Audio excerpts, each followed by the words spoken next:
Hi friends, நான் லக்ஷ்மி. இன்னைக்கு ஒரு சூப்பரான எக் கிரேவி தான் கொண்டு வந்திருக்கேன். இது வந்து நம்ம சாதம், சப்பாத்தி, பூரி, வெரைட்டி ரைஸ் இந்த மாதிரிலாம் இதோட வச்சு சாப்பிட்றதுக்கு ரொம்ப அருமையான ரெசிபி.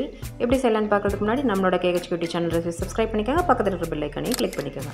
ஃபஸ்ட்டு இதுக்கு ஒரு கடாய் ஹீட் பண்ணிவிட்டு 3 டேபிள் ஸ்பூன் அளவுக்கு எண்ணெய் விட்டுட்டு ஒரு பட்டை, 3 லவங்கம், 2 கிராம்பு, 1 டீஸ்பூன் அளவுக்கு ஜீரகம் போட்டுட்டு நல்லா அது பொரிஞ்சதுக்கு அப்புறமா 2 பெரிய வெங்காயம், நல்ல பெரிய சைஸாக இருந்துச்சுன்னா 2 பெரிய வெங்காயம் ஆட் பண்ணிக்கோங்க. கொஞ்சம் மீடியம் சைஸாக இருந்தால் 3 வெங்காயம் ஆட் பண்ணிக்கோங்க. இது நல்லா பொரிஞ்சிருச்சு. இப்போ இந்த வெங்காயத்தை வந்து ஆட் பண்ணிடலாம். நல்லா வந்து இது வந்து வதங்கணுங்க. நல்ல கலரும் வந்து இந்த வெங்காயத்தோட கலரும் வந்து சேஞ்ச் ஆகணும். அந்த அளவுக்கு வந்து நம்ம வதக்கிக்கிறணுங்க. இப்போ இந்த ஸ்டேஜில் வந்து நம்ம வந்து உப்பை ஆட் பண்ணிடலாம். கிரேவிக்கு தகுந்த உப்பையுமே நான் வந்து இதில் சேர்த்தே போட்டுட்டு நல்லா வந்து வதக்கி விட்டுக்குவோம். மீடியம் ஃப்ளேம்லேயே வச்சு தான் இந்த கிரேவி வந்து நான் பண்ணுறேன். வெங்காயம் வதக்கிற வரைக்கும் நம்ம வந்து ஹை ஃப்ளேம், லோ ஃப்ளேமில் வந்து மாற்றி சேஞ்ச் பண்ணி வந்து வெங்காயத்தை வதக்கிக்கலாம்.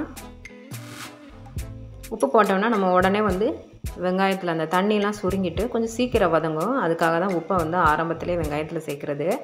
நல்லா வதக்கிக்கோங்க. இப்போ இதுக்கு வந்து நம்ம சேர்க்கக்கூடிய அந்த விழுது வந்து என்னென்னு ரெடி பண்ணிடலாம். 2 பெரிய தக்காளி எடுத்திருக்கேன், ஒரே ஒரு பச்சை மிளகா, கொத்தமல்லி இலைகள் வந்து ஒரு கையளவு சேர்த்துக்கோங்க. புதினா இலைகள் இருந்தால் புதினா இலைகள் கூட சேர்த்துக்கலாம், வாசனை நல்லாவே இருக்கும். இதை எல்லாத்தையும் சேர்த்துட்டு நல்லா வந்து விழுதாக அரைச்சி எடுத்துக்கிறப்பறம்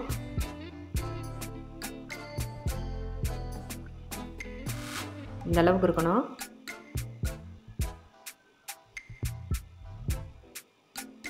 வெங்காயமும் பார்த்திங்கன்னா நல்லா வதங்கிருச்சு.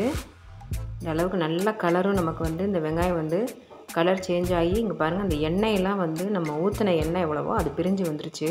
இப்போ இதில் வந்து 1 டீஸ்பூன் அளவுக்கு இஞ்சி பூண்டு விழுது ஆட் பண்ணிடலாம். விழுது ஆட் பண்ணிவிட்டு அதையும் வந்து பச்சை வாசனை போகிற அளவுக்கு நல்லா வந்து வதக்கிக்கலாம். இப்போ நம்ம அரைச்சி வச்ச விழுதையும் வந்து இதில் ஆட் பண்ணிடலாம். இதுவும் கம்ப்ளீட்டாக வந்து அந்த பச்சை வாசனை போகும். எல்லாமே ஏன்னா நம்ம பச்சையாக போட்டு அரைச்சிருக்கோம், அதனால் உடனே மசாலாவை சேர்த்துறாதீங்க. நல்லா இது பச்சை வாசனை போயிட்டு அந்த எண்ணெயெல்லாம் பார்த்திங்கன்னா பிரிஞ்சு திருப்பி வெளியில் வர ஆரம்பிக்கும். அதுக்குள்ளே நம்ம வந்து முட்டையை வந்து கட் பண்ணி வச்சிடலாம். இந்த மாதிரி சின்ன சின்ன கோடுகள் மாதிரி நம்ம வந்து அதில் வந்து லேஸாக கட் பண்ண, ஃபுல்லாக கட் பண்ணக்கூடாது, உள்ள வரைக்கும் லேஸாக கட் பண்ணி எடுத்துக்கோங்க.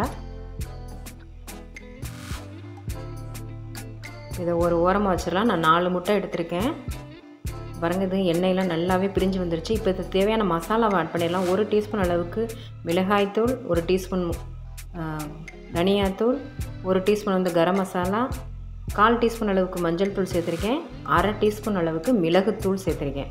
இது எல்லாத்தையும் பச்சை வாசனை போகிற அளவுக்கு நல்லா வதக்கி எடுத்துக்கிற போகிறோம். இப்போ இதில் கொஞ்சம் தேவையான அளவுக்கு, நம்ம கிரேவிக்கு தேவையான அளவுக்கு தண்ணியும் கொஞ்சம் ஆட் பண்ணிடலாம். நான் வந்து தொட்டு சாப்பிட்ற மாதிரி, சப்பாத்திக்கு தொட்டுக்கு சாப்பிட்ற மாதிரி நான் கிரேவி பண்ணியிருக்கேன். நீங்கள் குழம்பு மாதிரி ஊற்றி சாப்பிடணுன்னா கொஞ்சம் தண்ணி வந்து அதிகமாக சேர்த்துக்கோங்க. சாதத்துக்குமே இது போட்டு பிசைஞ்சு சாப்பிட்டோம்னா ரொம்ப நல்லாயிருக்கும். புலாவுக்குலாம் ரொம்பவே நல்லாயிருக்கும். வெரைட்டி ரைஸுக்குமே சைடில் வச்சு சாப்பிட்டுக்கலாம்.